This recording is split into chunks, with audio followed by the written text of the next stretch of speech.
This week on the Max Wrestling Podcast, Kevin Owens gets a second chance. Nakamura pulls a Guerrero. And 10,000 people are all in. Take it to the edge. It's Max time.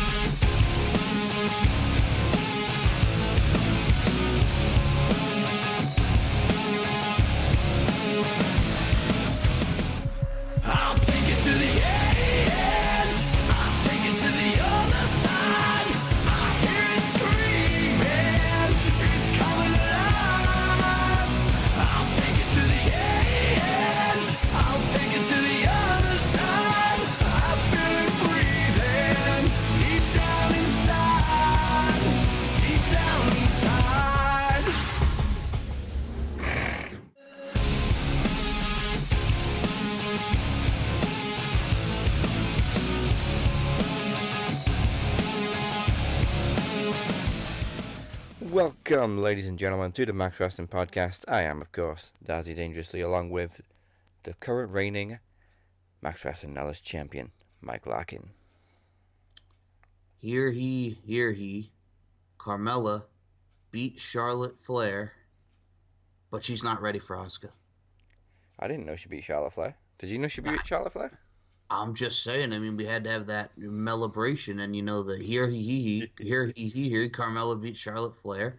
And I gotta tell you something, I was kind of digging the outfit. I was kind of rocking and looking at friggin' Carmella's bod. She was looking aight. Yep. But it's what it needed to be. And I mean, I know people get annoyed by her, and she's not one of the best wrestlers out there, but for what she needs to be right now, she's doing a great job.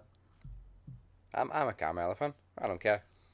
I'm just saying, yeah, and it's cool. And I gotta say, Ronda Rousey, as far as her in-ring work goes, I think there was footage of her wrestling at the house show last night. She looked pretty darn good. I know she's got that UK date coming very soon as well. So a lot of people I've seen complaining there was so much backlash that Ronda Rousey's gonna get the women's championship match at Money in the Bank. Okay. Go ahead, you first. It did kind of come out of nowhere. It did. It was like an RKO. But then you see the interview thing, and yes, it's too soon, but I don't expect Nia to drop the title to her anyway. I expect some sort of shenanigans, maybe Natalya cost her the title or something. But I like the fact that they did it in a way that kind of takes a little bit of heat off Ronda, where Nia challenged her, and she's like, "Oh yeah, I don't really want to. There's more girls that deserve it, but yeah, okay." Now you see it. That's exactly my feeling because you mentioned shenanigans and stuff. Yeah. You could see Natalya going at it like, "Oh, Ronda, you're supposed to be my friend. You weren't gonna jump the line. You weren't gonna, glom everybody's spotlight." And I could see Natalya screwing Ronda, and that would set up Ronda and Natalya for SummerSlam.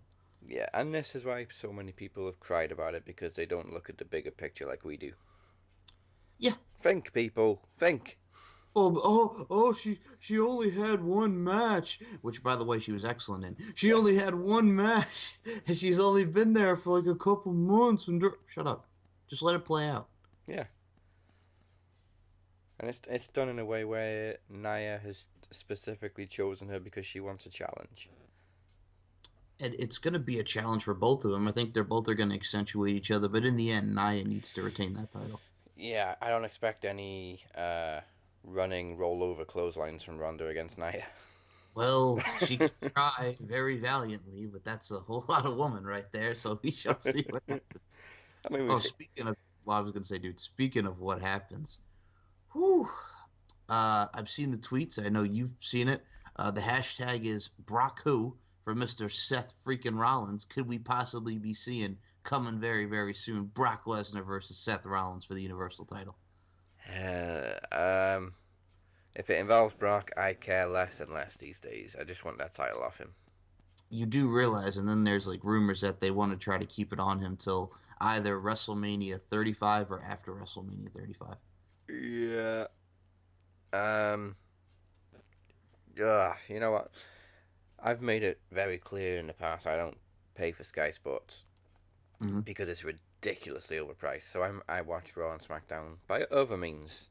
Totally legal, by the way. Now, I know he's going to break CM Punk's record. If Brock holds that title for, let's say, longer than SummerSlam, I will finally cancel the network and just fucking stream everything. I don't care. They're not having my money anymore. I'm Yeah, done with Brock. well, me too. And I just will say, Brock and Seth. Yeah, I think that I'm looking at his tweets, the Brock who, and if they want, I think he's one of the guys that they want to have face Brock. I know Finn Balor's in that list. Braun Strowman again. But yeah, I could see Brock and Seth being the SummerSlam match.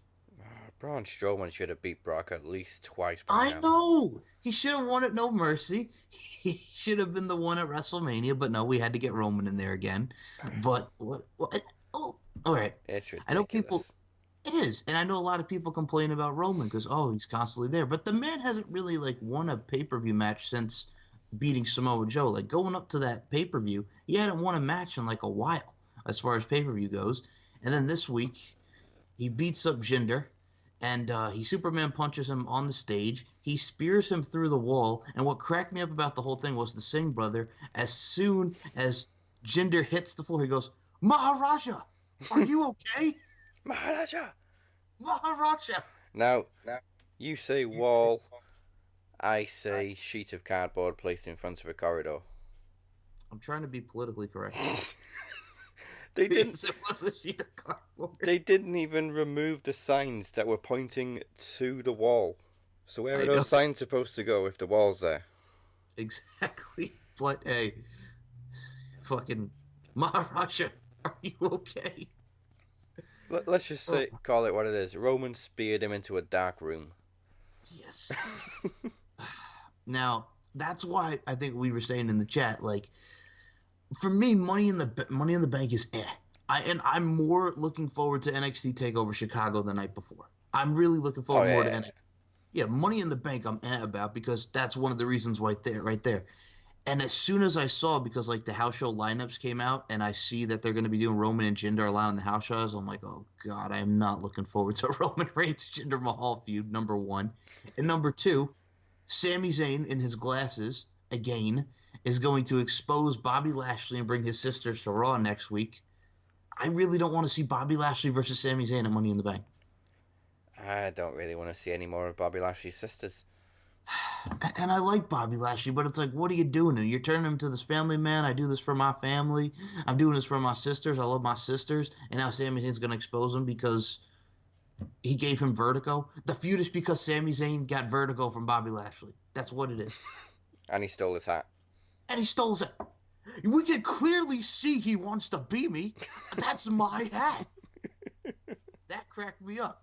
But it's just like, all right, we know you want to get Bobby Lashley because the last singles match that he had was in July of 2007 where he fought John Cena for the WWE title at the Great American Bash. That was his last.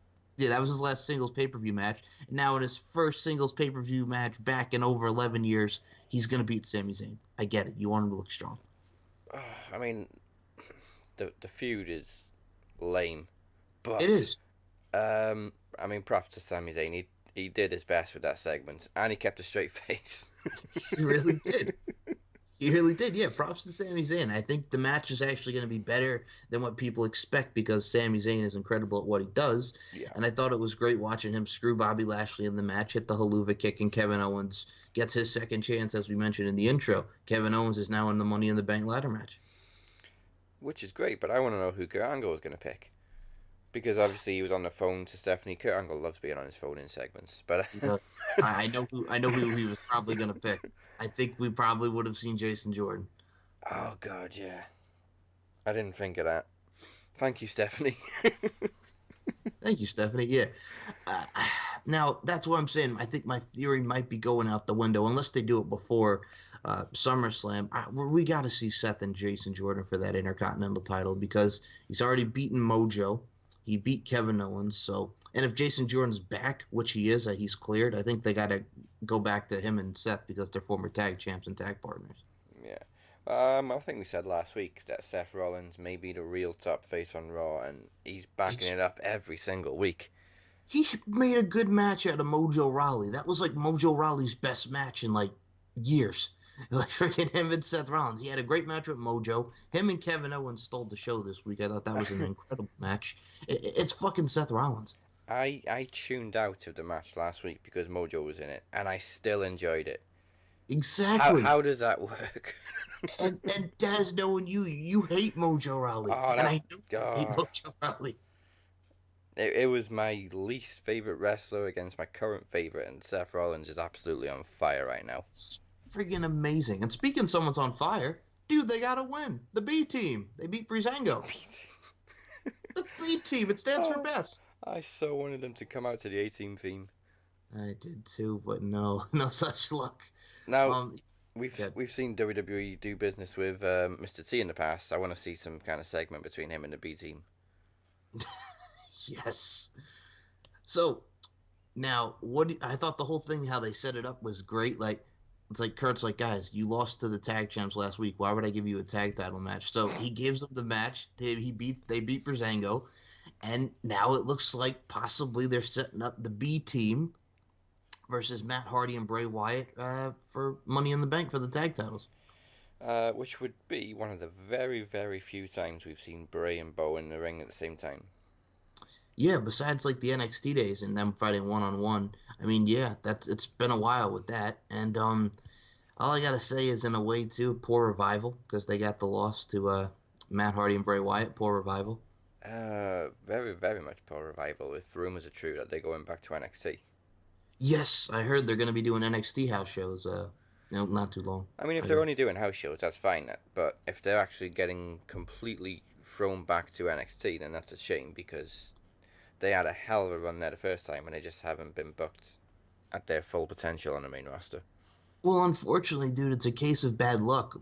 Friggin' Scott Dawson got hurt. Yeah, Then Dash Wilder got hurt. It's like they both got hurt. I remember when Motor City Machine Guns used to do that every time. One of them would get injured, then when that guy came back, the other one would get injured. Then when he came back, the other one would get injured again, and it just kept going like that for like 2 years. Yeah, it was the Saban Shelley curse, man, because both of those guys kept. I think they kept hurting like their ACL or like they knee. I think it was like every time it was like a knee injury or something. Oh But yeah, yeah, Saban's ACL and MCL's a shot. yeah. Um, That's fucking, Good news for Alexa Bliss though. Apparently she's not injured as Dirt Sheets reported because she won a match this week. yeah, she's in the Money in the Bank. Yeah, so much for that shoulder surgery, Dave. And how about that shoulder surgery, Dave Meltzer? Dude, I'm not gonna lie. So they do these monthly conference calls where Triple H talks about NXT and stuff, and not this. I think this past one because, or there might have been the one before. They have the operator tell who's calling in, and all of a sudden I hear, and our next call is from Dave Meltzer from the Wrestling Observer. I'm like, yep, I'm lowering that because I do not want to hear Dave Meltzer because I was doing something at the time, so I'm like, yeah, I'm not gonna listen to Dave Meltzer. It's a Oh question because I jeez. can't do it. Then I turn it back up, and then I hear Triple H is still talking to him and putting him over because apparently Dave Meltzer was in the Andre the Giant documentary, and I'm like, can you just ask the question already? Like, like that's like the one reason why New Japan gets ruined for me because I see his dumb face, like friggin' in the crowd, or they had him with Kevin Kelly. That's like the only reason New Japan gets ruined for me is fucking Dave Meltzer. But and it's just Dave fucking Meltzer, man. But yeah, he called the shoulder injury, Yeah. and look at what happened with Alexa there, Dave. She's in the Money in the Bank match, Dave. Oh well, what happened is I was misinformed. No, no, no, no, no. What happened is you're full of shit. Fucking dickhead. But yeah, it's just Alexa Bliss is in the Money in the Bank. Kevin Owens is in the men's Money in the Bank. Bailey and Sasha, we had that tease of good luck tonight. Thanks. So all of a sudden they're best buds again. Is this still going? It's still going on, unfortunately. Oh, speaking of something that keeps going, WWE. I know it's one of two things, and you love to do it. We get it. Sarah Logan is from the South. And number two, we know she likes to hunt. And this week was a prime example of we get it, she's from the South. Because Sarah Logan was talking about being on the potato farm, and it's like we get it. She's from the South. That's valuable information as she grew up on a potato Fuck it. And like just let the girl go out there and be a badass. because she's amazing at what she does. Why couldn't they have just given us Crazy Mary Dobson? No, because we got to do this whole thing with the Riot Squad, which, they had that this week against Natalia and Ember Moon. And God, who was the other one? It was Natalia, Ember Moon, and And Sasha. oh, thank you. Fucking, yeah. You can see I don't give a damn about Sasha Banks anymore because this whole Sasha Banks Bailey feud, I just want it to be over. So yeah, so Sasha was in there, and Liv Morgan, of course, tapped out to the sharpshooter, and that was fine for what it was. But yeah, just whatever, just like whatever. I really don't care anymore. I'm sorry, uh, and I liked Bailey and Sasha, but that whole thing just makes me not care anymore. yeah, I mean, just let it die. We don't care. Just don't care. You had your chance, you blew it. We completely skipped something actually, and it's quite easy to miss because Bobby Roode hasn't exactly reached his full potential on the main roster either. But he's qualified for Money in the Bank. He has. He beat No Way Jose and Baron Corbin. Yeah.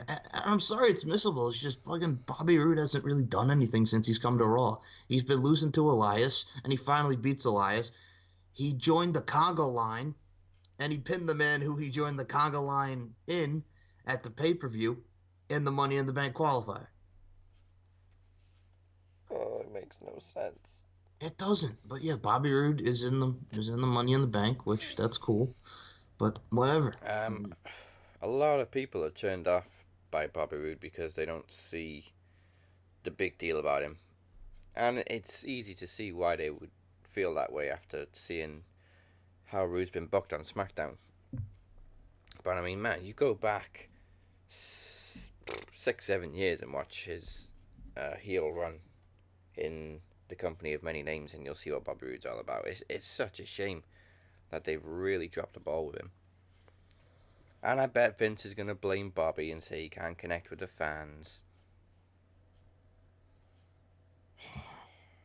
Just, yeah. It's just Bobby Roode. Poor Bobby Roode. That's another one. Poor Elias. I know Elias took the pin in the match.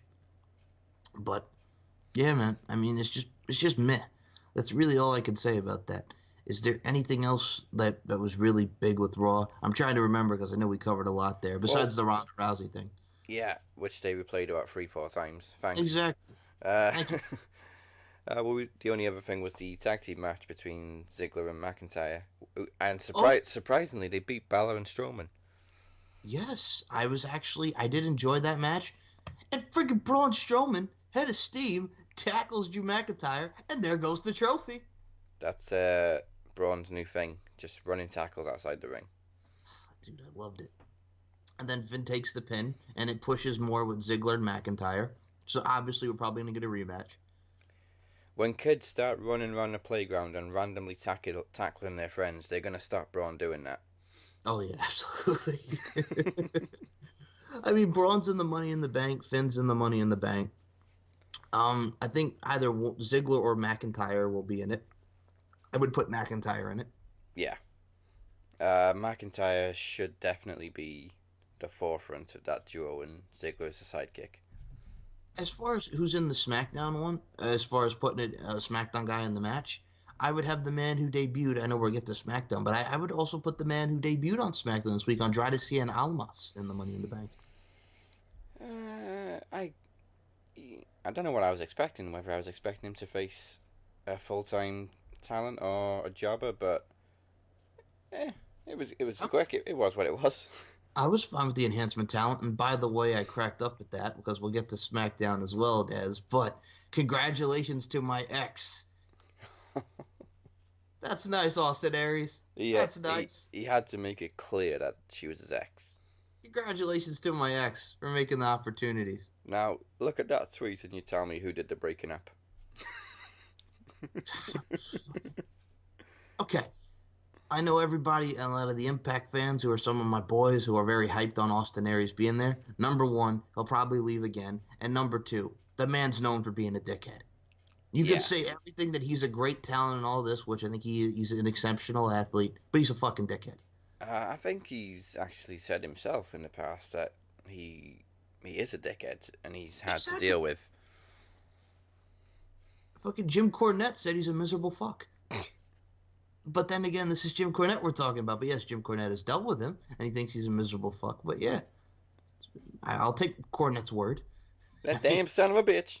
that goddamn son of a bitch. But yeah, I mean, fucking Austin Aries, congratulations to my ex. I laughed about that. Oh, by the way, I saw your facepalm on the chat there because she's a wrestler I like, and she's a tremendous athlete. Hamada getting arrested for stimulants and the drugs. Wow. See, we complain about it, but this is why WWE have a strict wellness policy. And I like Hamada, and I thought she was great in Impact Wrestling, former tag team champion there with Awesome Kong. I think she's a tremendous athlete. She was actually in the match where the whole Sexy Star Rosemary thing happened, which she stiffed the living shit out of Sexy Star, which I enjoyed in that matchup. But again, she was a part of that. But poor Hamada, man. And like I said, she's another one that I like, and I think you got Kairi Sane there, and you got Asuka, but she would be a formidable like veteran opponent for them. I think she would do tremendously well in NXT. It's just this whole thing. Just I felt bad for her because she was one that I liked. Yeah, but I mean, if you know you're gonna get caught out, don't do the crime. Yeah, don't do the crime. Like, come on, man. So I'm just looking at the Money in the Bank card as it stands. Mm-hmm. There's two spots left in the men's. Mm-hmm. We're definitely not going to see McIntyre or Ziggler because the last two spots are going to be either a member of the New Day, Oh whichever, yeah, that's right. or Big Cass versus Samoa Joe, All right, which is coming up at some point. that's right. Yeah, I forgot about that. That'll probably be next week for Samoa Joe and Big Cass. So I'm gonna say right now it'll be Biggie and Samoa Joe. Yeah. And because I'm gonna say this right now, Big Cass is not ready. Oh man, Big Cass is awful. He sucks, and a lot of people are saying that match at Backlash was one of Daniel Bryan's worst, and it's not Daniel Bryan's fault. It's fucking Big Cass. He's still. I mean, I know Vince sees him and he thinks, "God damn it, he's tall, the body, the potential, Kevin." But no, he Well, sucks. I don't think Vince is too high on him anymore. Anyway, I just Oh gotta yeah, say, that's right. Big 'Cause Cass is an idiot. he's an idiot. He just kept beating up poor little Daniel Bryan, the little person that they The brought in. smaller Daniel Bryan. The smaller Daniel Bryan, and he just didn't listen. I And mean, Vince was not happy about that. if WWE officials specifically, including Vince, specifically tell you twice not to do something and then you go and do it anyway, how stupid you have to be. Okay, Cass, your partner, your former partner, was a fuck up. Don't follow his footsteps. I mean, if you're like a Randy Orton or a John Cena or a Roman Reigns, maybe you could get away with that. But Big Cass, who hasn't won shit yet, and has just come back from an injury, no, Mhm. No, not a good idea. it's not. And he still needs a lot of work. I'm sorry, but he sucks. He Uh, fucking sucks. to be honest, I never liked his mic skills. When he was with Enzo, I think a lot of people enjoyed it because of the whole Enzo and Cass double act, but I always thought Cass was terrible on the mic. Yeah, when he was doing the whole yes thing and mocking Daniel Bryan, all I was waiting for him to say was soft after it. Like, for real, that's exactly what it was. It was like exactly like soft, but he changed it to yes. Um, And I do enjoy seeing a very aggressive Daniel Bryan, though. I mean, he beat the shit out of him. I was so happy watching him kick the shit out of Big Cass. I was very happy to see that. And dude, can I just get it out of the way and just say it right here, right now? And do you know what that is? Daniel Bryan had enough. That and number two, you know something, Don Callis, I can say what we want about that company, but the fact that you do not want to sign Enzo is probably one of the smartest things that company could ever do. You could say, oh, well, never say never, but I could tell by the implications of your actions, Talladega Nights reference, and I could tell by the way that you sounded that you guys want nothing to do with Enzo Amore. So that I applaud you on. If Enzo applied for Impact, he'd get an email response saying, "Thank you for your interest. We'll keep you in mind." There you go. I'm sorry, but I had to dive around the whole corporate well and all that stuff. Just You just say the fucking we're not gonna hire him. That's all you got to say. Put it in layman's terms. We're not gonna hire him. There you go. So that made me happy because that asshole had to ask that question, and because well they're desperate, so Yeah. that made me happy. But and also Daniel Bryan made me happy. Just again watching him kick the shit out of Big Cass, and obviously we're probably gonna get a rematch at Money in the Bank, which yay! Yay. And then Uh, Big Cass win. Or well, who knows now? Just because he has heat right now again. oh yeah. From what I saw this week, it seems like they're gonna just bury him with Daniel Bryan, which is his Yeah, own fault. it's his own fault. I mean, it's not like Baron Corbin, who was just doing his job, being a heel, got punished. That was tremendous. I'm sorry, but he's another one. Like I just his attitude gets the worst for him. Fucking Baron Corbin. There's a reason why he's not in Money in the Bank. Yeah, but I mean, he was just doing his job. He was pissing people off on Twitter because he wants I people to know. hate him. That's what I'm saying. You're a heel and you wanted to be a heel, and then he gets heat just for being a good heel. Like that makes no sense. No, it's like punishing John Cena for being too nice, It's like punishing Zack Ryder for getting over by himself, which he did. which he did. Ah, oh God, please. And I'm gonna say this right now. I know they're both on the same brand, but do I really need to see if they do it? Please don't do a Ryder Mojo Rawley feud on Raw. I don't need to see that. I don't need to see anything involving Mojo Rawley. Just please, just don't. Just every time I hear his music now, I just get angry. I just immensely just get angry. I'm just like I sigh. I'm like I don't want to see Mojo Rawley. I Uh, don't. I don't. Dan, Dan, fuck off. Dun. Yeah, like what's that? Dun, dun, dun, dun, dun, dun, dun. I'm like fuck you. Ugh, Ah. But yeah, skin's so crawling just talking about it. skin is crawling just talking about it. Yeah. So is there anything else that we missed with Raw? Because I'm like I know we mentioned like the main parts and stuff, but is there any other match that we missed, or did we pretty much cover it? Because I'm sorry, but I'm having like a brain fart right now. Oh no, let's just stick with SmackDown now. Oh, Yeah, we go to covered sleep. everything on Raw. Yeah. All right. So yeah, Daniel Bryan beating the shit out of Big Cass, which I enjoyed. Um, Miz on commentary I thought was great during that whole Money in the Bank qualifier there with the whole New Day and the bar, which yeah, dude, it's gonna be Biggie. I'm just gonna Yeah. say it right now, it's gonna be Biggie in that match. Oh, just one thing I did forget. You can always tell when WWE's in London because you get the "Hey Bailey" chant. Oh yeah, I wanna know if you be my girl. Even if every other country doesn't care about her anymore. Yeah, UK love them. You guys are always awesome. I'll put that UK crowd over all day, every day. So yeah, like I'm saying, well, they're the same crowd that I used to love when Baron Corbin was in NXT because he pissed everybody off so much that every time they were UK, they would chant "F you Corbin" at him. So yeah, man, the Bailey thing never gets old. And friggin' Daniel Bryan beating Big Cass. Biggie is probably going to be in the Money in the Bank. Now, I got to ask you, Bludgeon Brothers, what'd you think of their promo this week? Same old. Yeah. I didn't dislike it. It's the same as before, really. And did you like the celebration? Oh, man. See, I am in the minority. I love the celebration. Which is fine. Like I said before, it accomplishes what needs to make Carmella the heel. And we're going to get her and Asuka at Money in the Bank, which I could see Carmella winning by cheating. And I think they set up a rematch going towards SummerSlam, and Asuka wins it at the Barclays Center. Yeah, I mean, we say it's too soon for Ronda. It wouldn't have been too soon for Asuka at WrestleMania, but they need to build her up again now before they put the belt on her. Yeah, personally, I don't think it's like a huge loss if Asuka loses because she lost it to Charlotte and everybody still loves her and they really haven't killed the Raw. So Yeah. I think if she loses, it's fine. Speaking of somebody who loses, Mandy Rose and Sonya Deville, which I'd like the implosion in a way of absolution this week, and Knew Becky it was Lynch. coming. You knew it. Becky Lynch. What do you think? Becky's in the Money in the Bank. Uh, I I would have liked to see Mandy or Sonya in it, but Becky Lynch is like one of their top women, so she has to be in it. Um, Well, for but me, dude.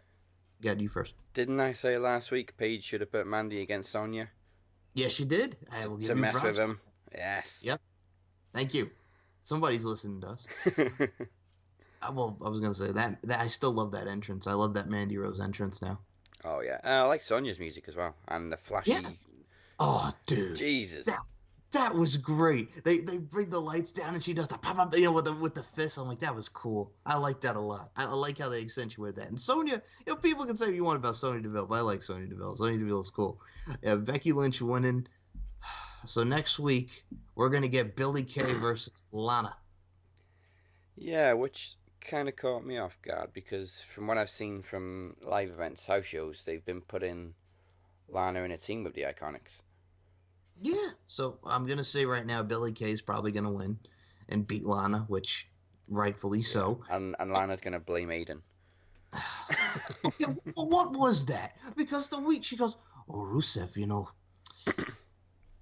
so you're being held back, and and then this week she's all like buddy Yeah. with Aiden, like Aiden, sing it, go ahead, build it up. Rusev Day, the first man and woman to hold the Money in the Bank briefcases, the first husband and wife to hold the Money in the Bank briefcases. Like a couple of weeks ago, you're like blaming him for the fact that Rusev's being held down, and Machka, and now this week it's all buddy, it's all good. It must be like she doesn't like her husband's new best friend, but then she gets to know him, so she accepts him. Just accept it. And by the way, I give you props for that. Rusev on Sky Sports telling everybody it's Rusev Day. That was so funny, just seeing him approach from behind, going, "Hey man, we're in the middle of a bulletin. That's okay. I like bulletins." That was tremendous. Just give the man a push. All right. If all right, I'm gonna say this right now. My early pick is probably gonna be Samoa Joe to win Money in the Bank. But oh, how I want Rusev to win that match. That would be tremendous, and he could cash it in on Rusev Day. Duh! Like you have money here, and you just you just give it to Rusev. That is tremendous. I've also got to give props to that Sky Sports presenter because he is such a good actor. He genuinely seemed outraged that Rusev was interrupting him. Like, can we get security in here? Who is this guy? You know who else is probably a great actor?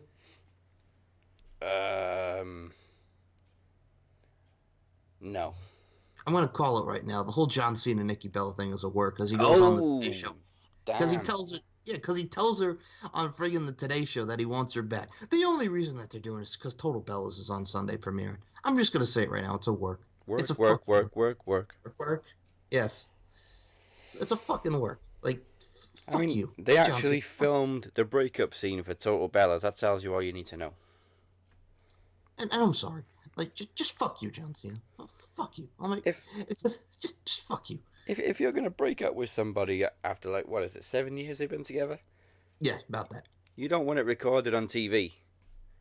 Yeah, because I'm thinking about it now, Daz. Yeah, it's got to be like 7 years because before John Cena, she was with Dolph Ziggler. Yeah.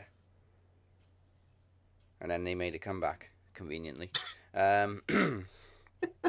So, before we go on to the main event of SmackDown, I've got to call the fuck up by the production truck. So it goes backstage to that I don't know if it happened everywhere actually, but it goes backstage to that segment with Lana and Rusev and Aiden English. Then it went back to Paige in the ring and she announced that Jeff Hardy was going to face The Miz later that night. Obviously that didn't happen on SmackDown and it was a dark match. Oh, yeah, I heard about that. We did not get that in the US. I guess you guys got it in the UK. We got it and I remember watching it going, what the fuck just happened? Because the commentators weren't saying anything and then they just let Paige's music play while the camera was on the crowd and then it cut outside.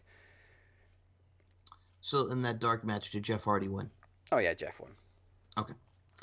So, all right, we got to talk about the main event, which I think this was probably one of the best matches of this series. Yes, and it happened on free TV. Yeah. Well, unless you're a Sky Sports customer.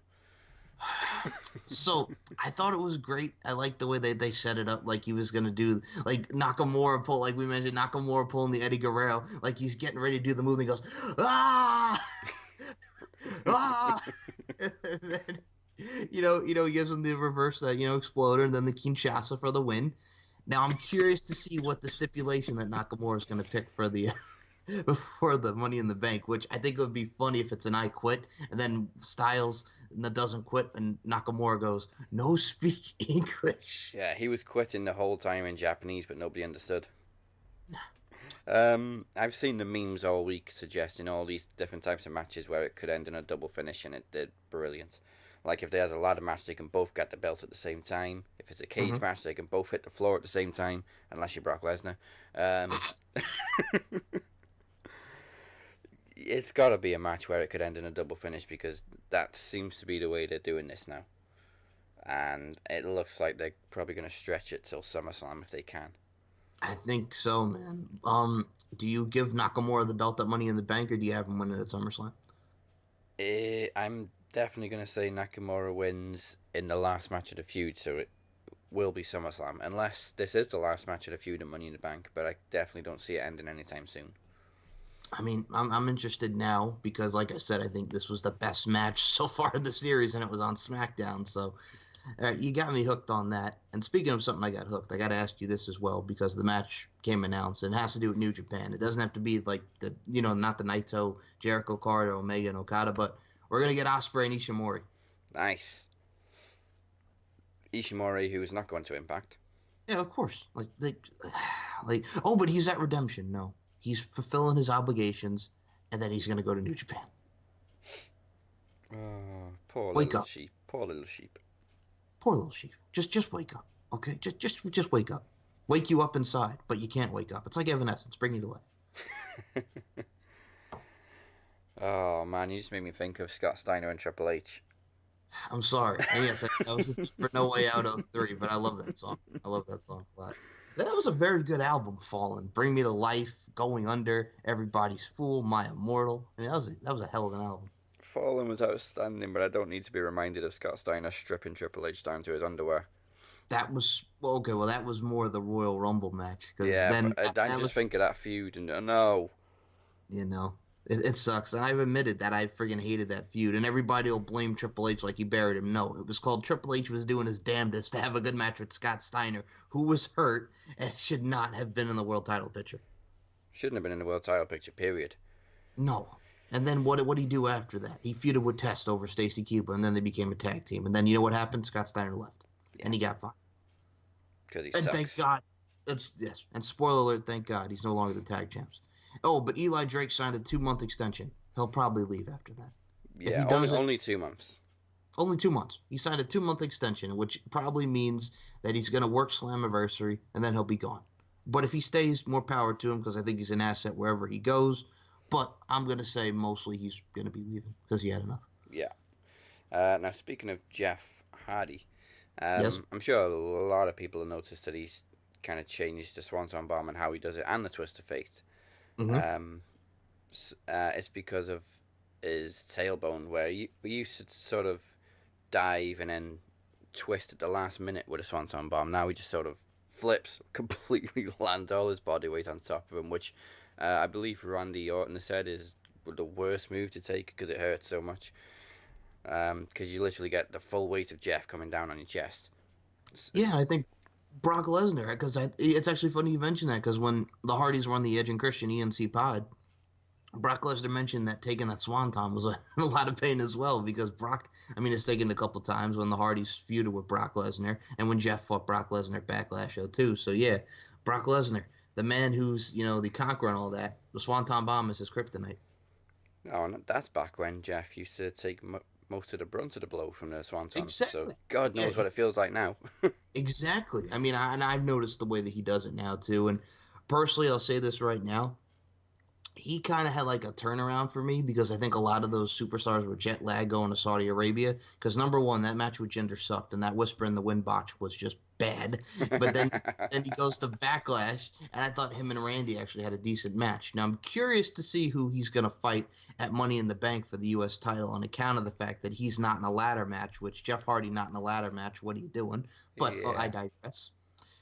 I could see Shelton being in there as well. Do you think we could possibly see Jeff Hardy and Shelton Benjamin for the U.S. title? that's a possibility. Or, well, I was going to say, or Randy again, but who knows? Well, Daniel Bryan's not in the ladder match. I'd be happy to see Daniel Bryan and Jeff Hardy.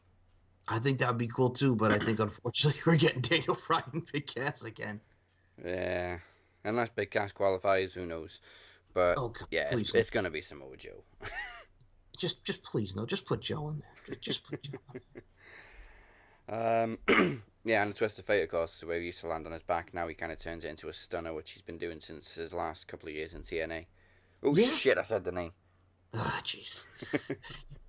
And you know what's even worse about that?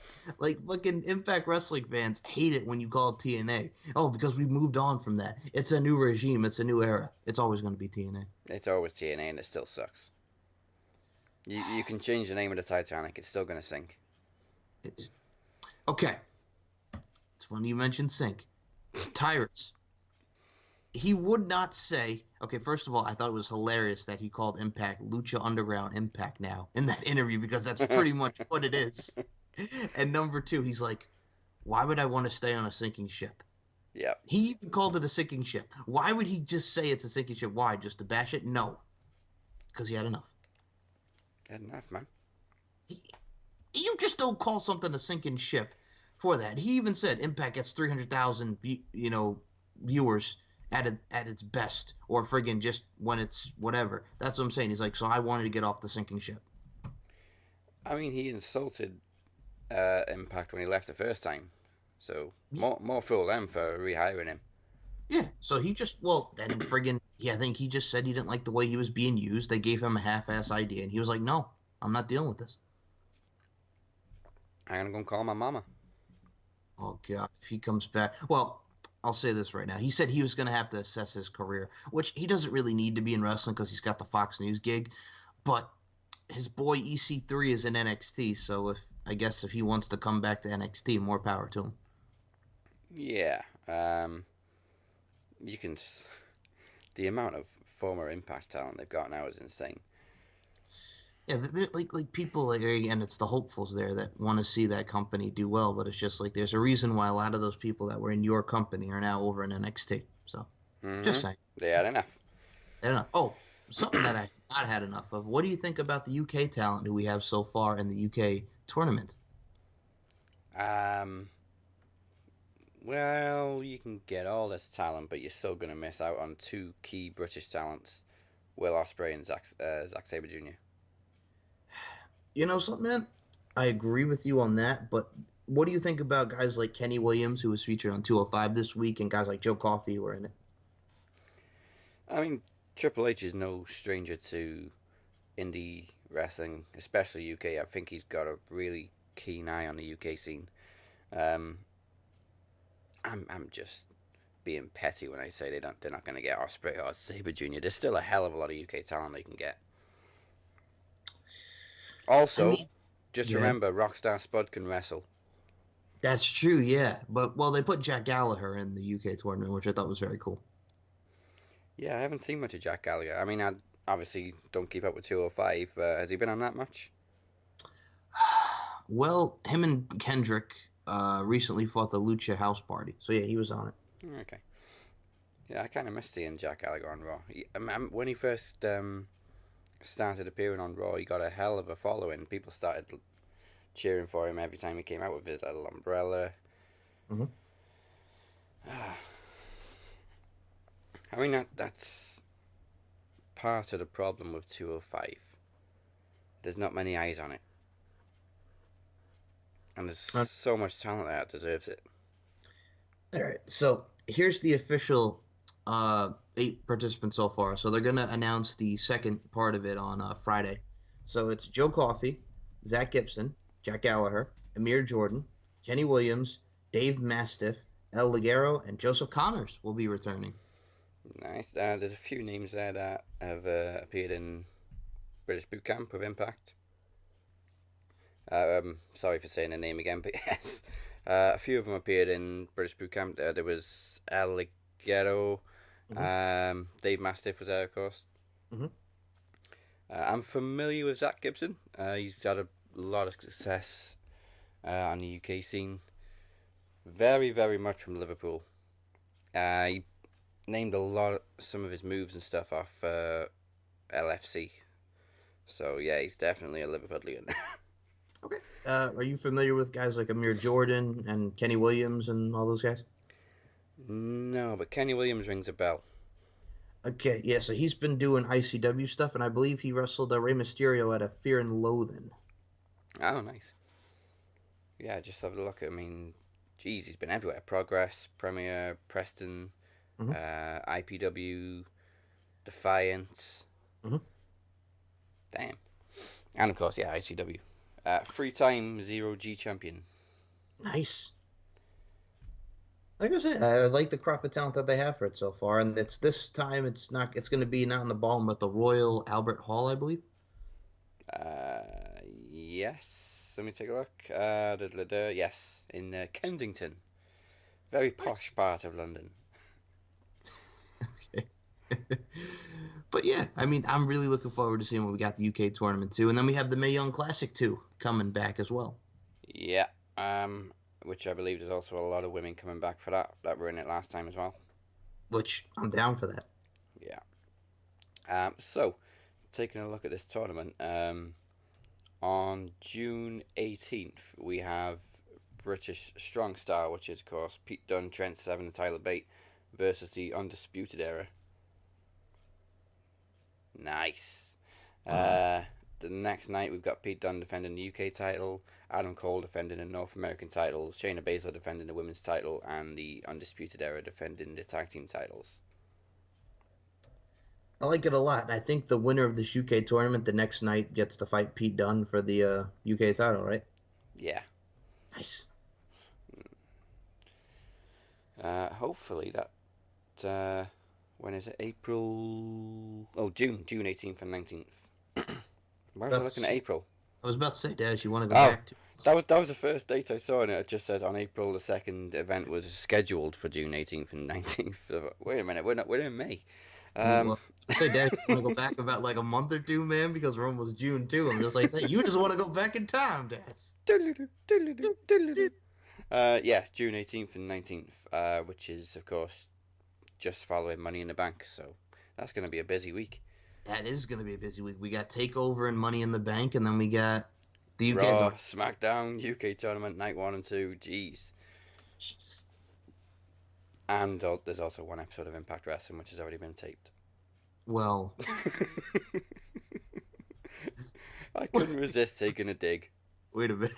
Then you hear Doc Callis talking about, oh, I can't wait for, the Windsor shows and the Toronto shows. Of course you can't, Don, because you're a fellow Canadian, and that's all freaking Impact's going to is fucking Canada. So, there you go.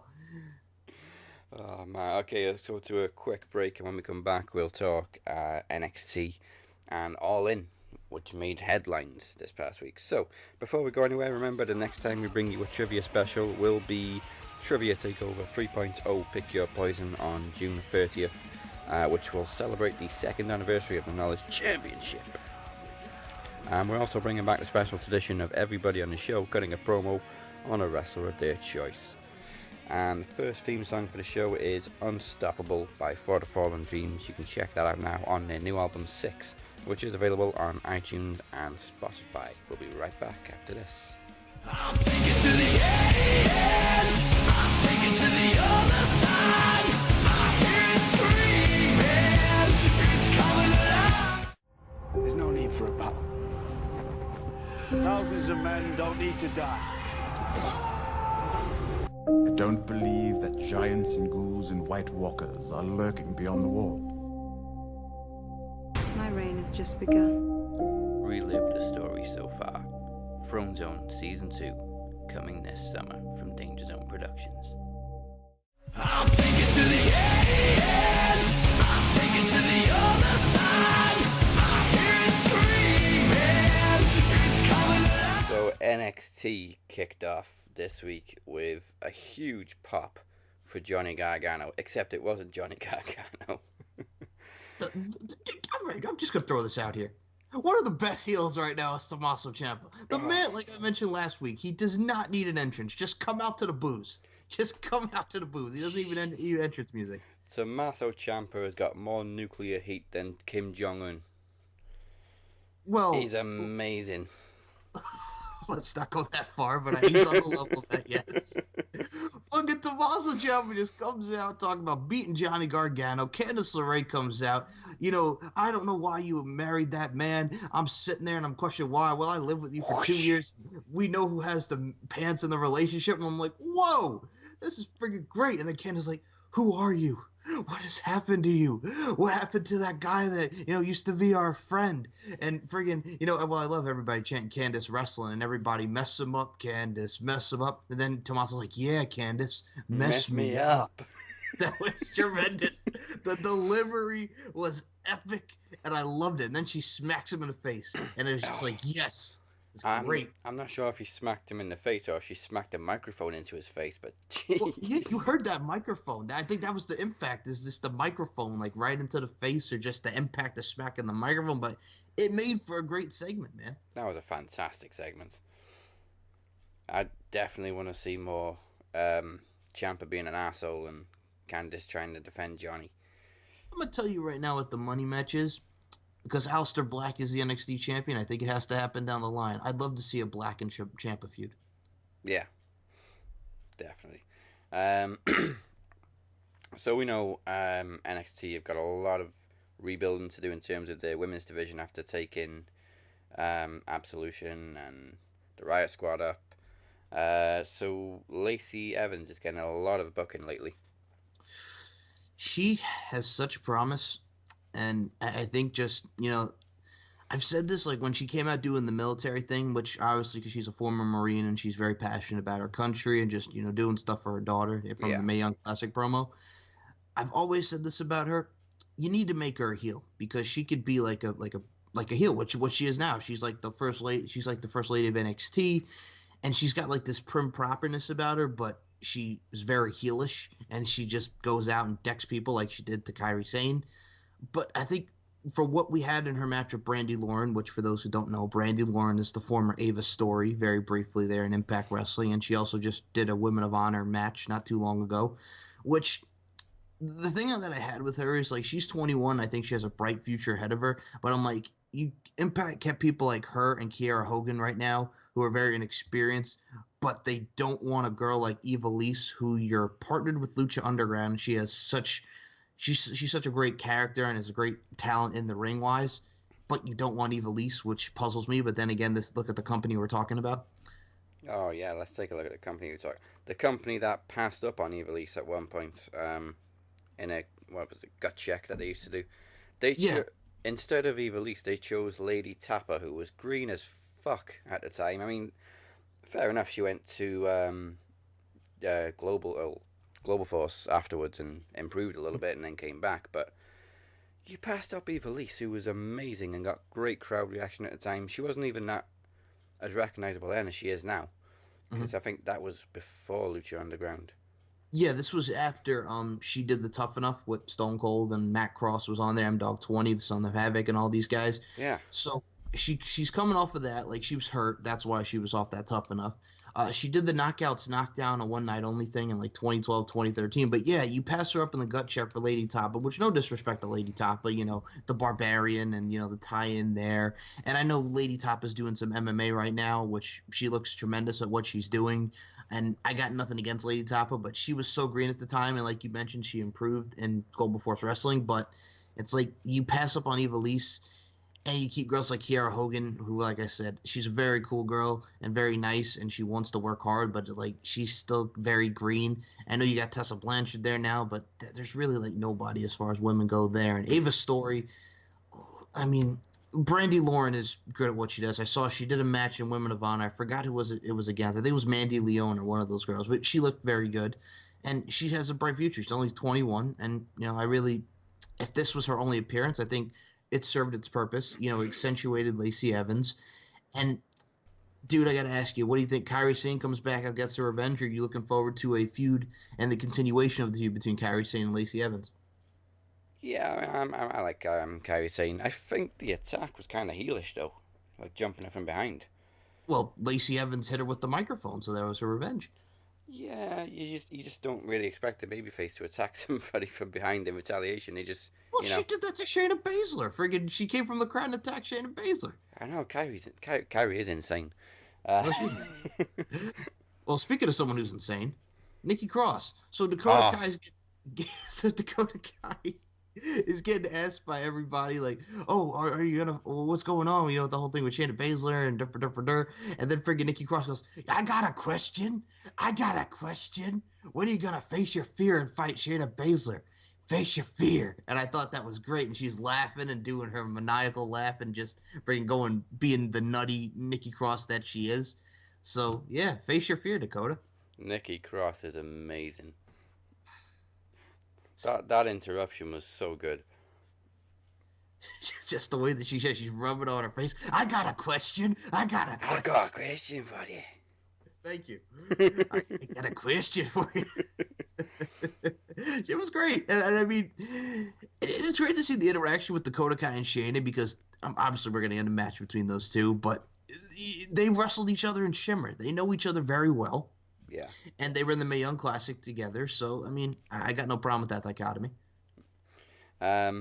Also, we got some would say it's a dream match. No pun intended.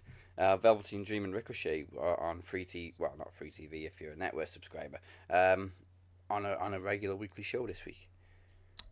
I thought for what it was, what they were doing was great, and then Lars Sullivan came out and kicked the crap out of them. Yeah. To tremendous boos, by the way, because everybody was enjoying that match. Thanks, Lars. And now next week we find out, yep, Lars Sullivan against Velveteen Dream Ricochet in a handicap match. Yeah. Nice little interview with Aleister Black as well.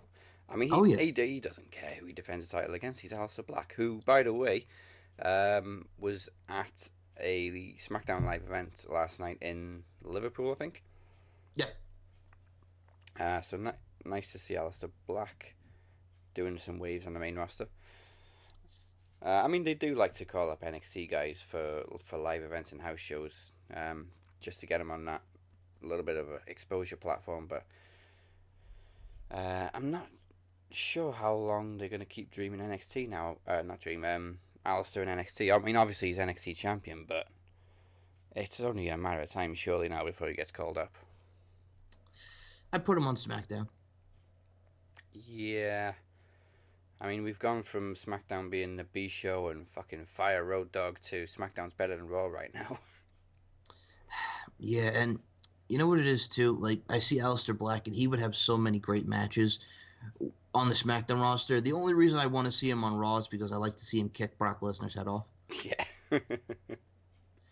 But yeah, Aleister Black's the man. Speaking of someone who, you know, like, NXT is great with building up talents. Like, you look at Lacey Evans, but what do you think about this week? We got to see, once again, the finest Kona Reeves against Raul Mendoza. Hiromu Takahashi did it better. Well, I see your point there, but the young man has potential somewhat. I even said to my mom, because we were watching it last night, I'm like, the dude's still green as goose shit, but they obviously are invested and they see something in Kona Reeves, so we shall see. Time will tell. I mean, it was a mashup of Takahashi and John Morrison, a.k.a. Johnny Impact. That's very true. You're not wrong about that. Yeah, but yeah, I mean, it was okay. I say he kind of models himself on Takahashi and Johnny Impact, but he does have still in some way a unique kind of look. So I think he stands out a bit. Kathy Kelly talking to William Regal this week brought me to the fact that apparently Kathy Kelly and Finn Balor broke up. Did they really? Not just Austin Aries and Selena Vega, but Balor and Kelly is over. Is it really? No. Oh, damn. I mean, I like Kathy Kelly, so whatever. That one is not as heartbreaking as Selena Vega and Austin Aries. I'll tell you why it's heartbreaking, because it breaks my heart that Austin Aries wants to mooch off his ex-girlfriend. Hey, well, I told you also broke up. Ricochet and Tessa Blanchard are no longer a thing. Yeah. Should we can we get somebody interviewing Austin and going, so what do you think about Selena making her debut on SmackDown? Well, first of all, she's my ex. Like, that's the problem I had with the tweet. I'm like, did you really need to say that she's your ex-girlfriend? Why couldn't you just say congratulations to at Zelina Vega WWE? Not, oh, congratulations to my ex. Can we get a little mix playing "Here's to My Ex"? I never thought I'd say, can we please get Little Mix singing? But yeah. Fucking, it's just. Oh, the only thing I'll just mention this before we go back to NXT. Rich Swann at the Windsor tapings. Oh yes. How long till he has enough? Well, dude, I don't think he's signed. I think he's just working the tapings. It's the same thing with Katarina, aka Winner. I think she's just there to work the tapings. Oh yeah, well let's be honest. Nobody really signs with Impact. They're just there for a few shows and then they have enough. Fucking people talking about Pentagon Jr. and Phoenix. They're fucking Lucha Underground. Shut the fuck up. You don't have them on the roster. Shut up. Fucking Ishimori. Fucking. Well, they were so adamant that he was still there. No. Fucking Lucha Man. Did you see the interview, by the way, that I said friggin' Ishimori talking about being in the Bullet Club, and then friggin' Tamatanga at the end goes, "We're the Bullet Club, motherfuckers." I love Tamatanga. He's the man. Okay. One thing go ahead. Okay. One thing I gotta ask you is, so this had to do with NXT as well. Next week, it looks like we are going to get the tag team matchup of Heavy Machinery versus a now heel TM61. This is what I was going to say. Nice segue. Let's stick alike. Go ahead, man. Well, what I was going to say was that was the only part I didn't like about this week's NXT, the backstage segment. Heavy Machinery were just cringeworthy and awkward. You know, they were like, it was like they were both high. Well, friggin', come on, Tucky, yeah. We're going to get the stakes. We're coming for you. Otis, yeah, coming at ya. Oh, they're walking away. Yeah. What the fuck is wrong with these guys? What the fuck was that, Otis? Yeah, Heavy Machinery, we're coming for you. Well, Tucker Knight was not as bad as Otis, but they were coming to get ya. Tucky, get the stakes. Yeah, walking away. Hey. We don't wrestle cheetahs. But apparently we're going to get a heel TM61 now, which they need a heel tag team on there now since Authors of Pain are no longer on NXT. So you need TM61, which I'm fine with. And apparently they're going to fight Heavy Machinery. So I'm like, I'm kind of meh about that. But then it all made up for me because then we had the great main event of Pete Dunne, Danny Burch, and Oney Lorcan against the Undisputed Era. Fantastic. Pete Dunne is getting more and more over every week. You know what the best part about it, though, was? And I think it goes back to last week with me because the way that they set up the match was Danny Burch was like, you know I don't like it. You know I think you're a piece of garbage. And then friggin' Pete Dunne just shrugs his shoulder like, yeah, whatever. I don't care. Because the man is such a badass. He doesn't care if people calls him a piece of garbage. It's just they have a common enemy in the Undisputed Era. Pete Dunne with those forearm shots to Adam Cole, baby. And the Roderick Strong kicking the shit out of people. It's stiff because Danny Burch wrestles stiff. Oney Lorcan wrestles stiff. Kyle O'Reilly fucking wrestles stiff. It was great from top to bottom. And personally, dude, I know you'll agree with me on this. I really am looking forward to a Danny Burch and Oney Lorcan versus the Undisputed Era match for the tag titles. Yeah, I'm really looking forward to the blow-off feud with Pete Dunne and Roddy Strong, though. I mean, God. There's really nothing I can say that main event was just pure excellence. NXT does it again. It's fucking NXT. So, speaking of pure excellence... this goes way back to a time when Uncle Dave Mystic Meltzer once said that the Bullet Club can't sell out a 10,000-seat arena. Hello, Dave. They did it in 29 minutes. Fucking half an hour, under half an hour, whatever the fuck, like you said, 29 minutes. Hello, Dave. They did it. They did it all by themselves. Yeah, I saw the tweet as well with Cody saying, I'll take that bet, Dave. So now I want to know how much Dave owes him. Well, that was not the big thing of this week because Cody Rhodes pretty much said he doesn't want that homophobe Vince Russo to be all in. And then Vince Russo shot back at him and gave him the finger and all this and all that, bro. Yeah, you know, Russo was making an absolute tit of himself this week. Like, he don't want you on the show, man. No, and Russo's lashing out in these videos, saying he's burying Cody. No, you're not. You're just looking like a dick. That's what he is, because he doesn't get it. And I know, you told Generation Me until you were blue in the face, bro, that they weren't going to get over by the style of their wrestling. Well, hello, Vince. Hello, old friend. Hello. Fucking, shut up.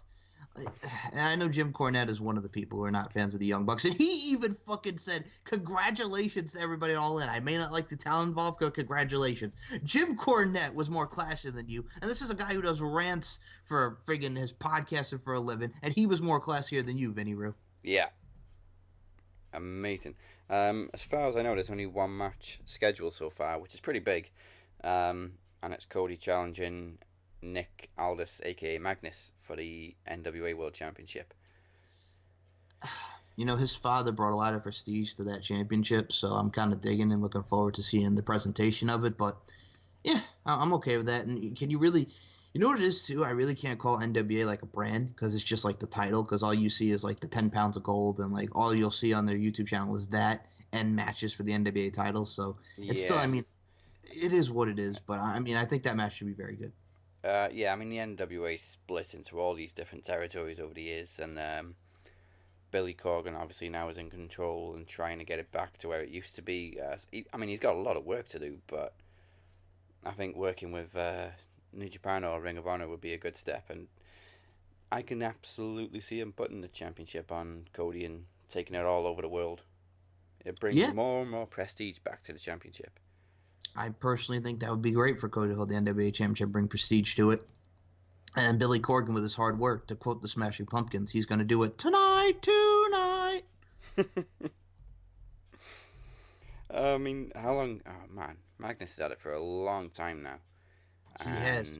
He fought Colt Cabana and was in China, right? Yeah, something like that. And he hasn't really drawn that much attention to it. Just take the belt off of Magnus. And I like Magnus, but I think it would be fitting on Cody. Yeah, even when he was the world champion in the other company with many names, that should have been a bigger deal than it was. First Brit to win a world championship. Mm-hmm. American world championship. And it just was like, meh. He was a heel at the time, and they made the mistake of turning him heel right before the UK tour. Are you crazy? It's like, why would you do that? But they did. And that was, of course, because they did. And then, you had the friggin' Dixieland shit and all that. But fucking, that was my big thing. I'm like, you got a guy in Magnus who's big in the UK, and it's his home country, and then you turn him heel right before it? Like, what the fuck are you thinking? Then again, look at the company we're talking about. Now, also, another match that could happen, based on what happened at the press conference, is Hangman Page and Flip Gordon, maybe. There was a bit where a reporter asked if Flip Gordon was going to be booked for the show, and they called him to the front, and then the reporter turned out to be Flip Gordon, wearing a hat and a mustache. I saw highlights of this. That'll be a great match. I've seen, the first time I actually saw Flip was back in my former home state of New York, Long Island. He wrestled a gentleman by the name of Rex Lawless, who's a great talent out there. And he was just doing incredible moves. And I saw, the charisma and the greatness that he has in the ring. He just exudes athleticism. And then, his work in Ring of Honor, the independence. The dude has got it. And in Japan as well. And the dude has it. And don't tell me he's not going to be all in, because we all know he's going to be all in. And because it's the angle, it's the build, whatever. But I think him and Hangman Page, Adam Page, will have a great match. Yeah, and of course, also announced for the show is Rey Mysterio. Who is do we know also going to be wrestling? Or do we know who he's wrestling yet? Okay. We also don't know who he's going to be wrestling at Dominion yet. That's right. Yeah. I'm guessing it'll maybe be Jushin Thunder Liger if they can finally get it done, because they didn't get to do it the first time. I'm down for it, man. Yeah. Stephen Amell is scheduled to appear. Pentagon Jr. Hello. Tessa Blanchard, Laurel Van Ness, Chelsea Green. Britt Baker, who actually, for those who don't know, Britt Baker is actually the girlfriend of Adam Cole, baby. Yeah. Jay Lethal. Yep. A lot of big names, and of course. Oh wait a minute! I'm just reading this now. Some celebrity guests that may be appearing. Terry Funk, which I Mm-hmm. can see. Jeff Jarrett, he's very much involved with Mm-hmm. WWE at the minute. Yeah. Lex Luger's a rumored name, which would be a bit crazy. DDP, Billy Gunn, Kevin Nash, Scott Hall, Ron Simmons. I can't see Jerry Lawler appearing there because he's obviously still under contract with WWE. Mm-hmm. Um, and wrestling enthusiast Macaulay Culkin. I saw that. I was so happy for that. I'm a big Macaulay. Well, Macaulay Culkin is a big wrestling fan, and he has his own podcast now, The Bunny Years, so he can promote years. Um, that's great. And I mean, Macaulay Culkin, we've seen him on Monday Night Raw. I mean, the last thing that we saw Macaulay Culkin do is he did a lot of Home Alone shenanigans in a match with Joe Ryan. But like, I got no problem with Macaulay Culkin because I think Macaulay Culkin respects wrestling and he loves wrestling. So I'm cool with Macaulay Culkin, and he wanted to fight Rusev. So hey. Yeah, I'm just happy to see Macaulay Culkin back in the spotlight doing well. Yeah, because you know what? He had a rough life, but I think, he's doing his thing now. And he's actually with, what's her face? Brenda Song, who was in The Social Network. Yeah. She was in a lot of Disney movies back in the day. So yeah, he's doing well for himself. Good times. Good times. Now, this one is a big if. Because obviously he's got other commitments, but I posted it in the group during the week. I didn't post it because I actually believed it. I just thought it was a nice fantasy of CM Punk being on the show because he's doing a sign-in for Pro Wrestling Tees the night before the show in Chicago. So, there is a slight chance of him being all in. Maybe not in action, but being there, which I think would be huge. I'm going to say this right now. If WWE did not get Daniel Bryan, I know Daniel Bryan's kind of been like mad about it, but I most certainly think that they would have tried to get Daniel Bryan on All In. Yeah. So they get CM Punk. Well, Ring of Honor is where technically he was made. Yeah. So I would see, like, why not? But I don't see him wrestling or anything, but could I see an appearance or could I just see him being there like you said? Absolutely. Yeah. I mean, Well, he has a fight coming up, right, too, right, Daz? And Yes. him and Mike Jackson's coming up soon. Yes. Also in Chicago, I believe. Yep. And it's not too far. Is it? It's the night. It's in June, isn't it? His next fight.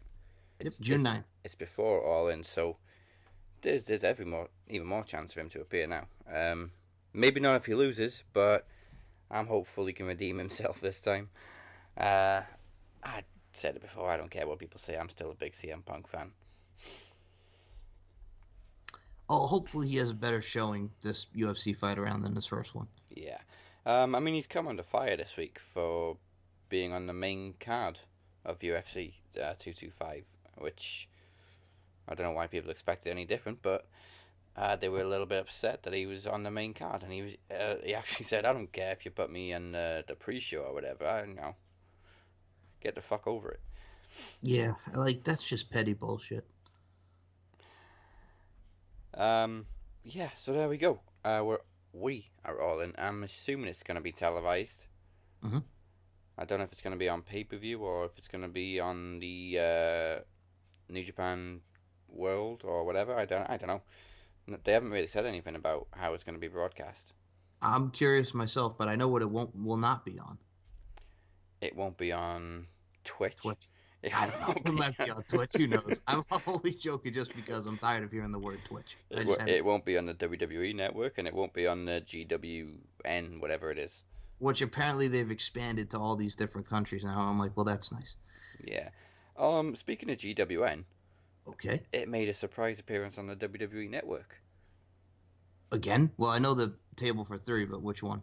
Yeah, that's the one I'm talking about. Okay, yeah, it was on the Table for Three that we mentioned. Yeah, Angle and Styles, Hard Justice. They talked about it. I mean, I watched Jared Elias and Road Dogg, and yes, they sang "With My Baby Tonight," Ugh. which it was fine. It was okay. But Jeff Jarrett was talking about, he mentioned TNA, and it was so funny because Road Dogg just goes out of the blue. You do realize that, or he admitted that, if James Storm would have came to WWE or would have been on the main roster, because I know he did the NXT appearances, Yeah. that AJ Styles' theme song, They Don't Want None, was originally supposed to be for James Storm. Yeah, I don't think that would have suited him whatsoever. You know what it is, too, man? I would be okay with it because I think James Storm has admitted that he's a hip-hop fan. So I think I would be okay with that because I think it's just him, play into what he likes and his preferences. But do I Yeah. think it would suit him? Kind of, man. No, I mean, you look at James Storm and he needs country music. Well, that's why in NXT his theme song was "Never send a boy to do a man's job, to do a man's job." Or just, pay the rights for Johnny Cash. I mean, come on. I love "Sooner or Later Gotta Cut You Down." Sooner or later gotta cut you I'm down. more surprised that the Company of Many Names managed to get that song for him. Yeah, that's just a great song. That's just great memories. It's not actually Johnny Cash, but they got a produced version of. Oh, yeah, they got Sooner it or covered. Later- Yeah, But it- "Sooner or later gotta cut you." I mean, they still would have had to pay rights to cover it. Absolutely, absolutely. They probably would have had to pay rights for that. Like, it's like with WWE. Like, my dad says it all the time. Like, when you think of Daniel Bryan, you think of the Final Countdown in Europe because of Ring of Honor and everybody going nuts for it. It's the Final Countdown. Like, if CM Punk can get Cult of Personality, why can't Daniel Bryan get the Final Countdown? Yeah. Yeah, he even managed to get it on UFC as well. Yep. Which is probably the best part of that fight, seeing Punk walk out Yeah, to it Cult of was. Personality again. That was the best part of that fight, was just hearing the Cult of Personality. Fuck yeah. Yes. America. Oh, well, there we go. I think we've covered everything from this week. Again, not much happened in the Company of Many Names. Not that we care anyway. Just make it stop. Well, thank you for listening. Don't forget, you can find us on SoundCloud and Podomatic at Max Wrestling, and look for us on YouTube, iTunes, and Stitcher. The episodes always appear a couple of days later on Stitcher for some reason. I don't know.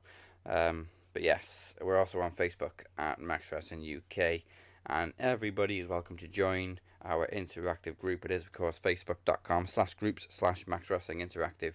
And you can find me at Dazzy MWP and Mike at SM Show 1 or at MCL92 on the Twitter, and SoundCloud is MC Larkin92. More audios to come, and as far as interviews go, there's going to be a lot coming up, but two that I'm very proud to have on. One is former TNA and Ring of Honor superstar Simply Luscious. She was there in the early stages of TNA, and she was a part of the Prophecy in Ring of Honor. And I've had Rodney Mack on, so it's only fitting.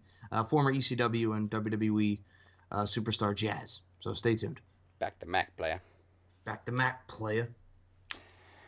Of course, we are trying to get the second series of both Screen Gems and Throne Zone going. But you can catch up with the first ones now at DB Screen Gems and at Throne Zone UK.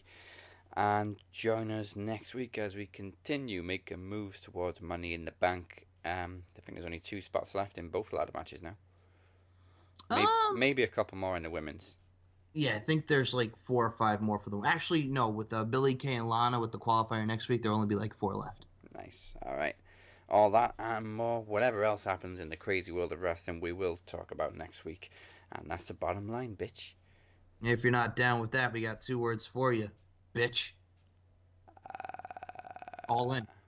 Yeah, all in. Are you kidding me?